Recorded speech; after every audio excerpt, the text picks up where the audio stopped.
Bonjour à toutes, bonjour à tous. On se retrouve pour la quatrième session de Secrets de famille.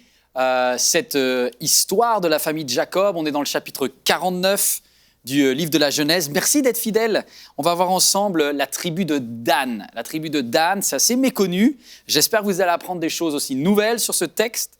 Dan, on voit son histoire dans le verset 15. Verset 15, verset 16. Dan jugera son peuple comme l'une des tribus d'Israël. Dan sera un serpent sur le chemin, une vipère sur le sentier. Tiens, c'est étonnant tout ça là. On parle de chemin, on parle de sentier. Mordant les talons du cheval dont le cavalier tombe à la renverse. J'espère en ton salut, ô Éternel. Wow, j'espère en ton salut, ô Éternel. Qui dit ça? C'est Jacob. Pourquoi il le dit? Il le dit parce qu'il est là dans la grande réunion de famille. Il a 147 ans, il lui reste quelques jours à vivre, sa vue a baissé, il a perdu une grande partie de ses facultés, mais il lui reste sa tête. Et sa tête est connectée avec l'Esprit de Dieu. Et quand il rassemble ses enfants, on a vu déjà, il a rassemblé son aîné Ruben, Lévi, Siméon, Judas. Ça, c'était les enfants de Léa, mais il a aussi ramené les enfants de Rachel, c'est-à-dire Joseph. Il a ramené les enfants de Zilpa, de Bilha. Ils sont tous là. Et puis il dit, pour chacun d'entre vous, j'ai une parole de Dieu et je vais te la donner aujourd'hui. De la même façon qu'il a donné cette parole pour Dan, peut-être c'est de ta tribu dont il parle, ça correspond à ta personnalité et ça correspond peut-être à ta vie. Le titre d'aujourd'hui, c'est la tribu de Dan, la vie de Dan, isolement mortel. Pourquoi isolement mortel? Parce qu'on parle de talons, on parle de sentiers, on parle de talons arrière. Qu'est-ce qui se passe par rapport à cela? Il va falloir qu'on prenne certainement une carte tout à l'heure, gardez ça en mémoire. Mais pour l'instant, on va ouvrir simplement la Bible dans le livre de Josué, au chapitre 19, au verset 40. C'est là où il nous est parlé de la tribu de Dan.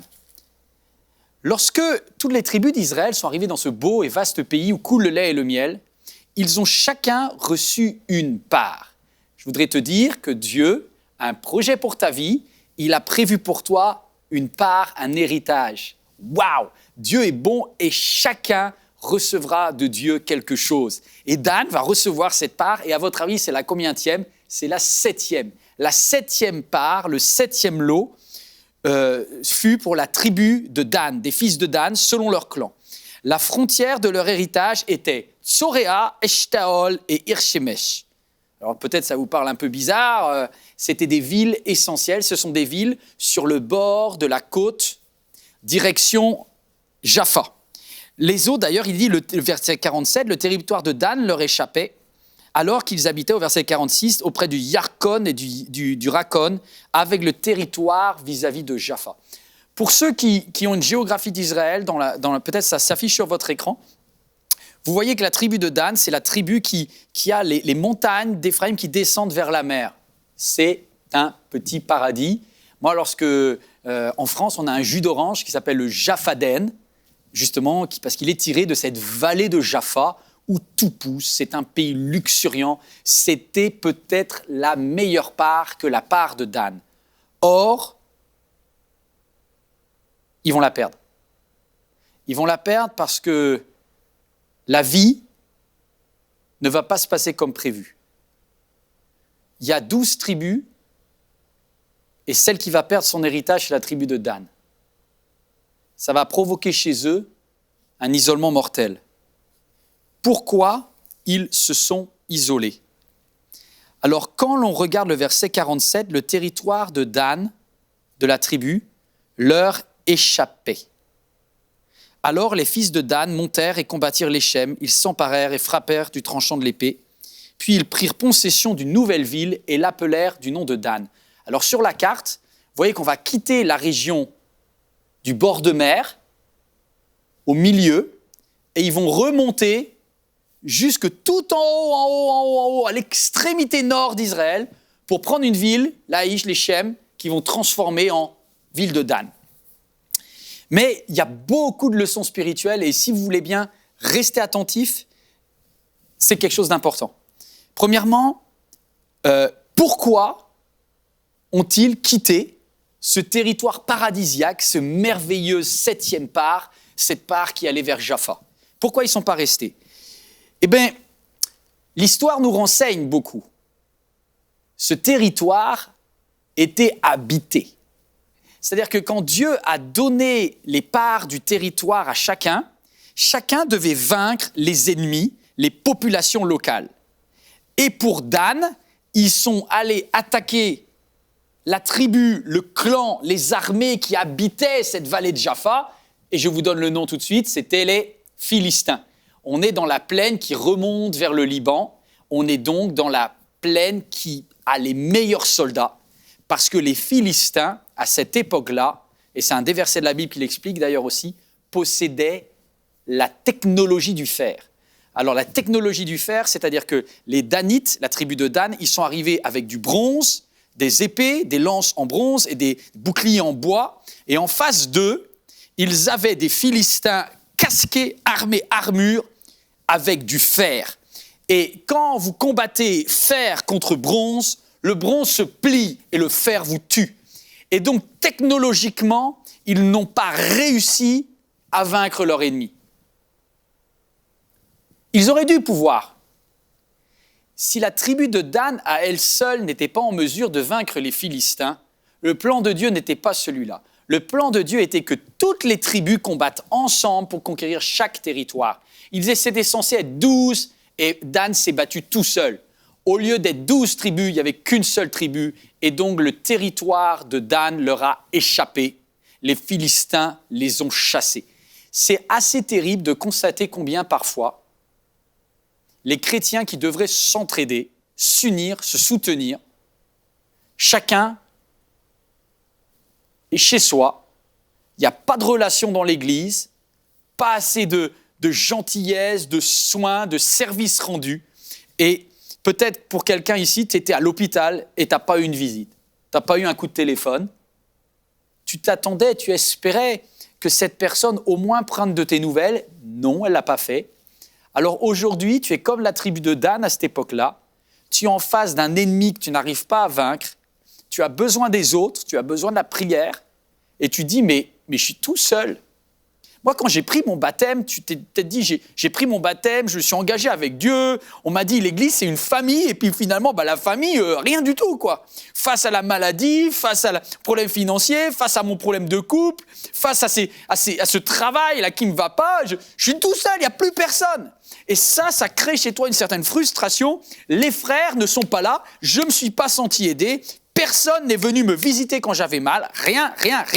Et dans le livre de Josué, on voit cela d'ailleurs au chapitre 18, il est dit « En ce temps-là, il n'y avait point de roi en Israël. Chacun faisait ce qui lui semblait bon, chacun pour soi. En ce temps-là, la tribu de Dan se cherchait un héritage. Il se cherchait un territoire, car jusque-là, ils n'avaient pas réussi à garder le territoire qui leur avait été donné au milieu des tribus d'Israël. Waouh! Alors, c'est une double déception, la tribu de Dan. Ça me parle et ça te parle. Parce que lorsque tu réalises parfois ta vie, tu te dis, entre ce que j'espérais de la part de Dieu et de la part de l'Église et la réalité, il y a un fossé. On m'avait dit, si tu t'engages avec Dieu, il te soutiendra, il pourvoira à tes besoins. Et toi, tu dis, je me suis retrouvé très seul, je ne comprends pas pourquoi Dieu, tu as permis. Et là, en toi, il y a plein de reproches à Dieu. Et puis peut-être que tu dis tout simplement, comme la tribu de Dan, l'Église, il m'avait annoncé, oui, on sera avec toi, on t'aidera, plus personne. Alors c'est une déception vis-à-vis de Dieu, et puis c'est une déception vis-à-vis de l'Église, et ça va provoquer chez toi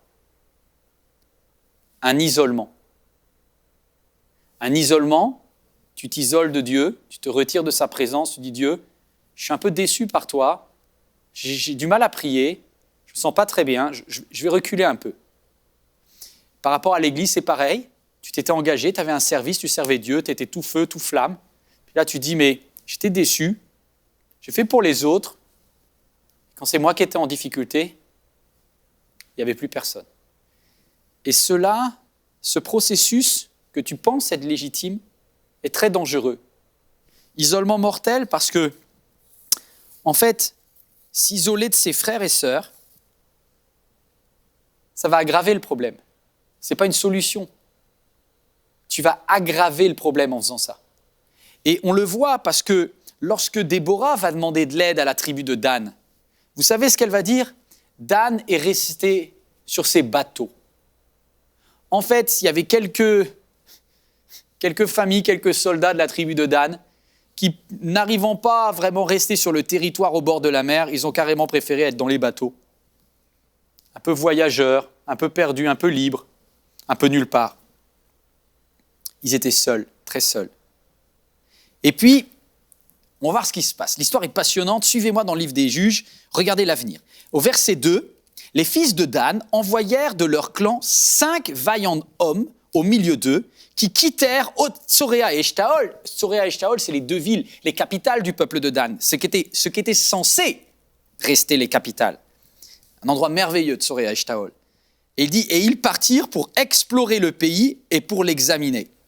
Ils se dirent, on va essayer de trouver un endroit qui nous convient. Et là, je suis en train de parler à un jeune homme qui a quitté l'église.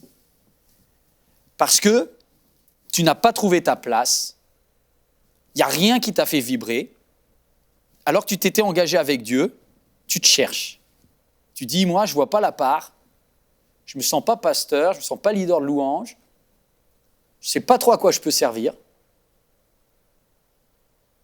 Alors je vais me réaliser dans le monde, je vais faire un bon business, je vais bâtir un couple, je vais trouver une fille bien et puis je vais le faire. Et c'est la tentation de Dan, c'est de dire, je vais faire sans Dieu, puisque de toute façon Dieu et l'Église ça ne marche pas, je vais le faire à ma façon. C'est ainsi que la tribu de Dan a envoyé 5 personnes qui sont parties en explorateurs, ils sont partis explorer, ils sont partis en scout pour vérifier. Et là, sur le chemin, ils ont trouvé d'ailleurs quelqu'un d'aussi paumé qu'eux, un jeune lévite dans la maison de Mika, dans la tribu d'Éphraïm. En fait, pour aller de Dan jusqu'en haut, il fallait passer par les collines d'Éphraïm.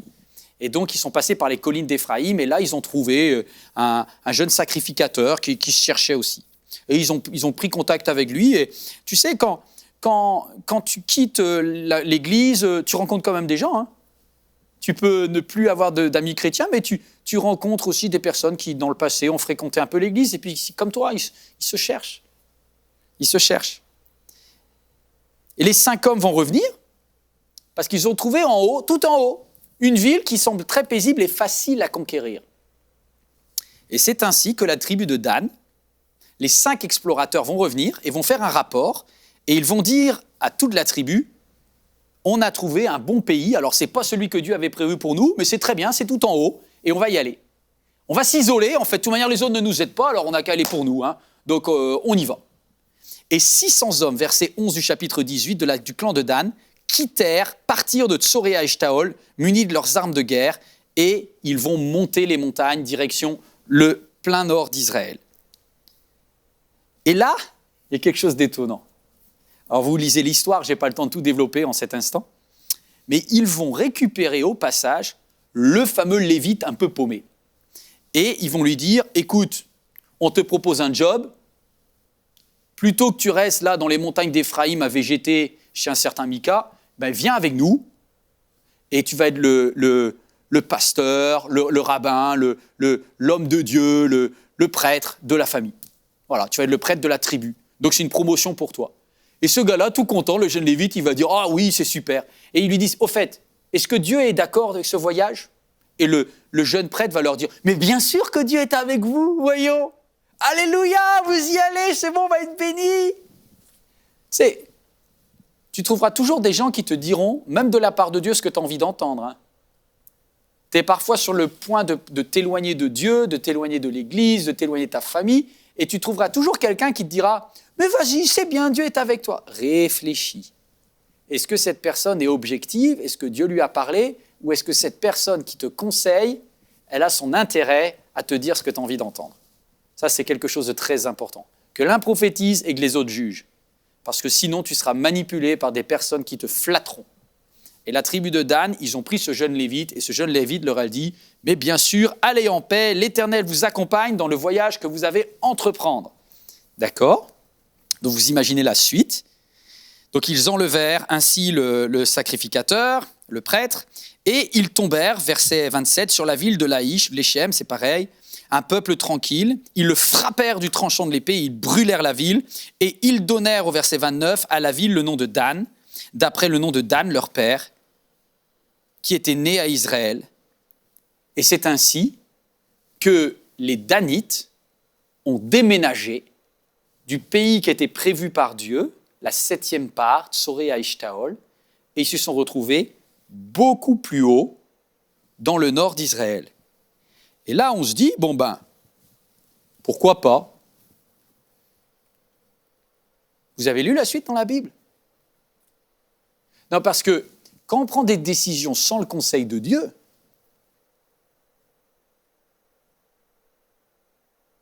on a des infos qui nous manquent. Et l'information qui manque à ce moment-là, la tribu de Dan, ils ne savent pas que dans l'histoire de l'humanité, au nord, justement là où ils se sont mis, il y a une énorme puissance qui est la puissance de l'empire assyrien. C'est par le nord que va venir Babylone. C'est par le nord que vont venir les Romains. C'est par le nord. Ils se sont mis, sans le savoir, dans la gueule du loup. Et lorsque le papa Jacob prophétise, il leur dit quelque chose d'incroyable. Dieu savait. Est-ce que tu sais que Dieu connaît même tes mauvais choix futurs?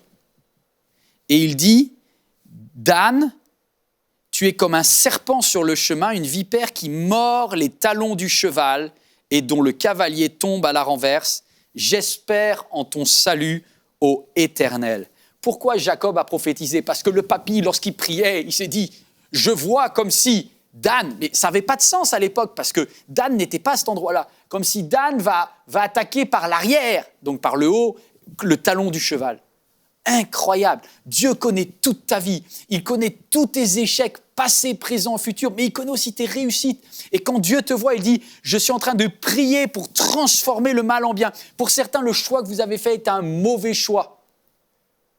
Mais ce n'est pas sans solution. Parce que Dieu est extraordinaire. Il a dit, je suis prêt à renverser la situation que tu as cassée et à te bénir. Espère en l'Éternel, même quand tu allais te mettre toi-même dans la gueule du loup. Si quelqu'un aujourd'hui est pris dans une situation incroyablement compliquée, où tu vois l'adversaire qui descend du nord, que ce soit la Syrie, que ce soit Babylone, que ce soit l'Empire romain, ça tombe sur toi et tu dis, mais qu'est-ce que je fais là? Mais pourquoi je me suis mis dans une telle situation? Sache que Dieu, même dans cette situation, peut t'utiliser pour faire du bien. C'est merveilleux de voir ce qui s'est passé à ce moment-là. Puis j'ai une pensée pour ceux et celles qui, faisant partie de la tribu de Dan, n'ont pas choisi cet isolement mortel. Ceux qui ont choisi de rester parce que c'était ce que Dieu vous avait demandé. Parfois, le plan de Dieu est difficile. J'ai juste une pensée pour une maman qui élève seule un enfant, peut-être pour une famille dont un des enfants a un handicap, un retard. Puis parfois tu dis, Dieu, c'est trop lourd, j'arrive pas. Je ne vais pas réussir. Il y en a qui restent fidèles. Je voudrais juste te féliciter, t'encourager, te dire, c'est extraordinaire ce que tu fais. À Tsoréa et Shtaol, les capitales initiales, ce qui était prévu de Dieu, les capitales de la tribu de Dan, il y a une famille qui est restée. Est-ce que tu sais quel est le nom de cette famille? Le papa de cette famille s'appelle Manoach. Et alors qu'il est fidèle, il va se passer quelque chose. On lit ça dans le livre des Juges au chapitre 13. C'est une belle chose. Avant de se quitter, je voudrais qu'on lise ça ensemble. Les Israélites firent encore ce qui est mal aux yeux de l'Éternel. Et l'Éternel les livra entre les mains des Philistins pendant 40 ans. C'est ce que je vous disais, ils font du mal, ils ne sont pas unis, et les Philistins, avec la technologie du fer, gagnent. Mais il y avait un homme de Tsoréa, de la famille des Danites, qui s'appelait Manoah, et sa femme était stérile, elle n'avait pas d'enfant. Ils sont restés fidèles alors qu'ils n'avaient même pas d'enfants, ils n'avaient rien. Tous les autres sont partis. Un jour, tu as dit au revoir à ton voisin, tu as dit au revoir à ta cousine, elle est partie, tout le monde est parti. Et toi, tu dis, mais je me retrouve seul avec tous ces handicaps et je dois rester fidèle. Seigneur, est-ce que j'ai la force et est-ce que je peux être fécond dans un endroit difficile? Est-ce que Dieu peut te permettre d'engendrer la vie dans un endroit qui semble mort? Tout le monde te dit, pars, quitte, fuis, lâche tout, plante ton mariage, laisse tomber, vas-y, sois libéré, prends quelqu'un d'autre. Mais si jamais il y a une personne qui regarde cette vidéo, Dieu te dit, mais prends soin de celui, de celle que je t'ai confié, de cet enfant qui est en difficulté. C'est magnifique de faire quelque chose comme ça. Ce qui se passe, vérifie bien que c'est Dieu qui te le demande. Ne te mets pas sous un joug inutile. Mais si Dieu t'a confié cela, je voudrais t'encourager. Bravo pour ta fidélité. Cette femme qui était stérile, qui n'était pas apte à avoir des enfants, elle va donner naissance à un fils dans la tribu de Dan. Un enfant va naître à Tsoréa, Eshtaol. Dans cet endroit que la plupart ont déserté, il y a quelqu'un qui va naître. Tu connais son nom? Son nom, c'est le libérateur. Il s'appelle Samson. Samson va naître dans une famille qui a tenu bon, qui s'est accroché, qui a dit on ne partira pas d'un lieu. On ne partira pas d'un appel, c'est différent. On ne partira pas de cette alliance avec Dieu. Je ne partirai pas de ma communion avec Dieu. Je ne quitterai pas ma vie de prière. Je ne quitterai pas ma nourriture spirituelle. Je resterai fidèle à ma promesse à Dieu. Waouh! Et là, le libérateur va venir et c'était tard, mais c'est venu. 40 ans. Waouh! Corrie ten Boom, qui a vécu les camps de concentration, elle a écrit un livre dans lequel elle dit « Celui qui s'attend à Dieu ne perd pas son temps ». Des fois, c'est dur d'être patient. C'est dur d'accepter l'idée qu'on peut être dans un endroit que Dieu a prévu pour nous et pourtant ne pas connaître la prospérité que l'on espérait. Celui qui s'attend à Dieu ne perd pas son temps. Combien de frères et sœurs vivent dans des persécutions et tiennent en disant « Je rêve qu'un jour, mes yeux verront Jésus. Je marche jusqu'au bout, par la foi, malgré tout. Je sais qu'un jour, mes yeux verront Jésus. Je le verrai sur la terre ou je le verrai au ciel, mais je le verrai. Je peux te dire une chose, tu verras Jésus. À toi qui t'accroches et qui restes fidèle à ton engagement de baptême. À toi qui dis, j'ai choisi de le suivre dans les bons, les mauvais jours. Dieu dit, je serai avec toi tous les jours. Je suis avec vous tous les jours jusqu'à la fin du monde. Une famille est restée fidèle. Cette famille va donner naissance à un garçon qui va libérer les autres familles. Il n'y aura pas de plus grand juge en Israël en puissance et en force que Samson. Alors à toi maintenant de faire confiance à Dieu, de t'accrocher et dire je ne partirai pas